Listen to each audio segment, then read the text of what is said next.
Hello, everybody.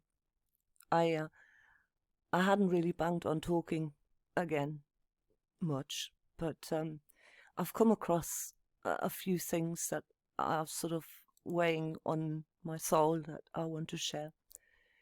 I came across this video here, Palestinians being asked, "What do you think of India?" And you know, the sheer ignorance of the people has just led me to a few thoughts. I entered into a discussion with comments online, which I guess has brought me problems again because YouTube has now taken some of my privileges away. I can't pin comments under my own videos anymore, apparently. Um, Being that I haven't made any talking videos, it has to be due to some of the comments that I'm leaving in places. So yeah, the people are so ignorant. If I can just sort of explain in a very simplistic way of really what is going down. Most people never have an original thought in their entire lives. We get born, we have an open hard drive in our brains. We get born by whatever mechanism into some country with a history, with a language. I've spoken many times here that if you speak a certain language, you can have thoughts that you cannot have in a different language, which is why translating ancient works, for instance, is so inherently difficult, because we lack the whole background of the thought forms of that civilization in our modern times completely. We then get basically imprinted by our parents who tell us who we are, what we are, how we are, what we should do, what we shouldn't do, because they know. Because they have been told by their parents what's right, what's wrong, how history was. History, his story, the irony of that word. The story gets written by the victor here. Whatever the victor decides the narrative has been is what gets handed down to posterity. It's gobbled up by people. People hear something on the television in the evening, and then the next day it's the talking point. It's what they talk about. We get fed thought forms. We get fed stories all the time that we then regurgitate like cattle. Which is why I said hardly anybody has ever got an original thought here, because everything from when you get born, from when your hard drive is empty, gets fed to you by your environment.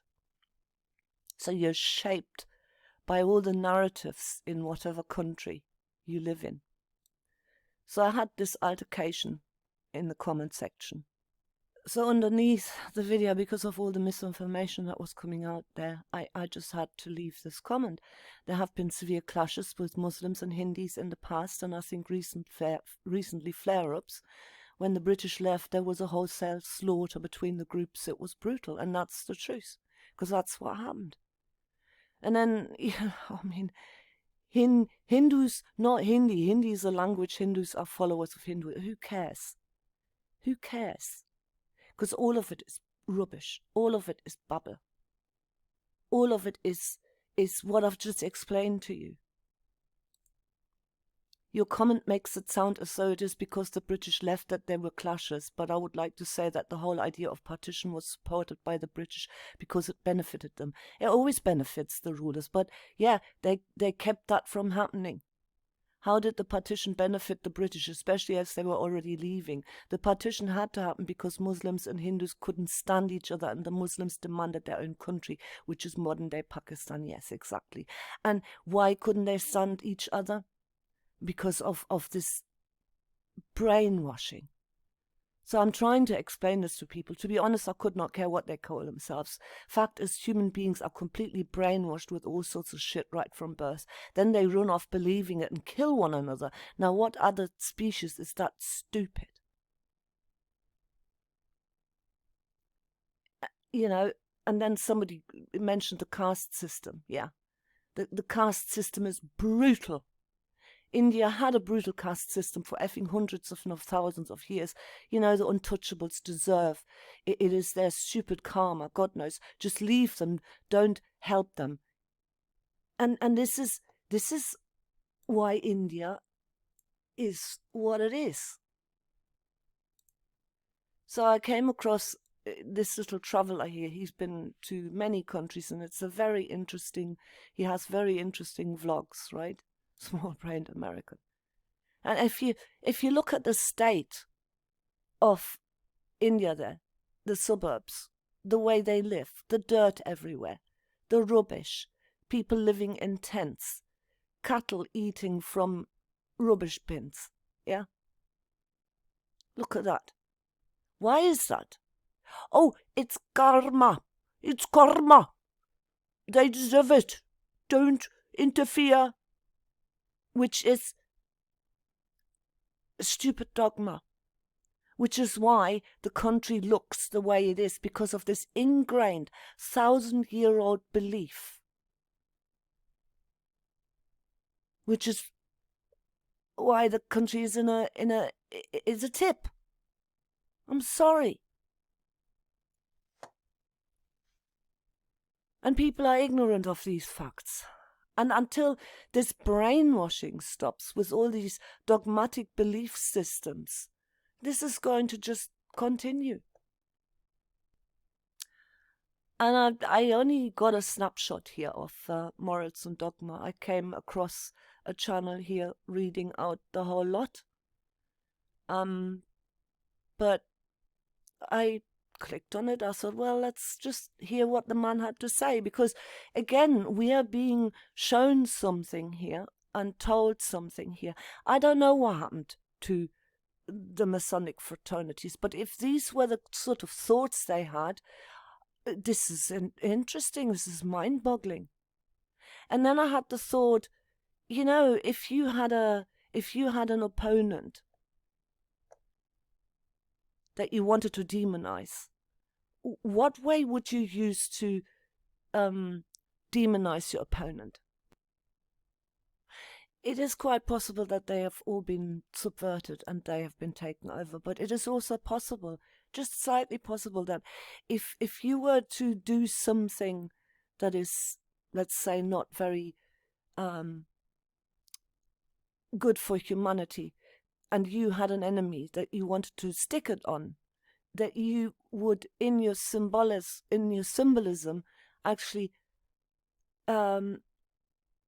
patch it over onto a different order. I don't know.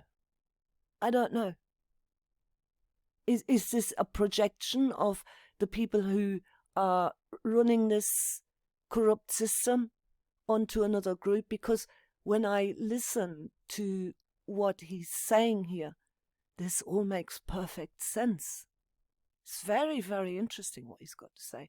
And because I have nothing more to add to the whole India thing, and the way that, when you really come to think of it, people do not have original thoughts because of how we are being literally programmed to think by, for want of a better word, the people who it serves best in order to rule over us. I have at the moment not much more to add to that, because if you think about it, I'm right. And listen, I'll put this at the end, because what the man is talking about here makes sense, and I can't make sense of the way he's been bedeviled when he's saying this. Maybe I haven't listened to enough of what he had to say, but what he's saying here is making great sense to me. I had a short talk with somebody else who said, well, was he putting that out so that, it would happen?